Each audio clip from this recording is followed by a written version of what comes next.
தமிழ்நாட்டின் ஒரு சிறிய விவசாய கிராமத்திலிருந்து வால் ஸ்ட்ரீட்டின் இதயம் வரை சமையல் கலைஞர் விஜயகுமார் ஒரு நீண்ட பயணத்தை மேற்கொண்டுள்ளார். நியூயார்க்கில் உள்ள செம்மா உணவகத்தை நடத்தி வரும் மிஷலின் நட்சத்திர தகுதி பெற்ற இந்த சமையல் கலைஞர் இதற்கு முன்பு கலிபோர்னியாவில் உள்ள ராஜா உணவகத்தில் பெரும் பாராட்டை பெற்றவர். சமீபத்தில் அவர் நாஸ்டாக் நிறைவு மணியை ஒலித்து தனது குறிப்பிடத்தக்க பயணத்தில் மற்றொரு மைல்கல்லை எட்டியுள்ளார்.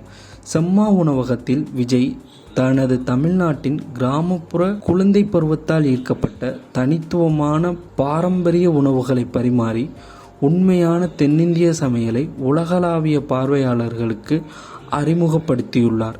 இந்த உணவகம் தமாகா மற்றும் அடா போன்ற புகழ்பெற்ற இந்திய உணவகங்களுடன் பாராட்டப்பட்ட அனபலாஜெட்டிக் ஃபுட்ஸ் குழுமத்தின் ஒரு பகுதியாகவும் உள்ளது. நாஸ்டாக் மணியை ஒலித்தது ஒரு தனிப்பட்ட சாதனை மட்டுமல்ல, அது தனது சமையலை வடிவமைத்த ஒவ்வொரு விவசாயி, இல்லத்தரசி உள்ளிட்டோரின் பாரம்பரியங்களுக்கு செலுத்தும் மரியாதை என்று விஜய் கூறுகிறார். விஜயகுமாரின் பயணம், பேரார்வம், விடாமுயற்சி மற்றும் ஒருவரின் பாரம்பரியத்தில் உள்ள பெருமிதம் ஆகியவை ஒருவரை ஒரு கிராமத்து சமையலிலிருந்து உலகின் மிகப்பெரிய மேடைகளில் ஒன்றுக்கு அழைத்துச் செல்லும் என்பதை நிரூபிக்கிறது.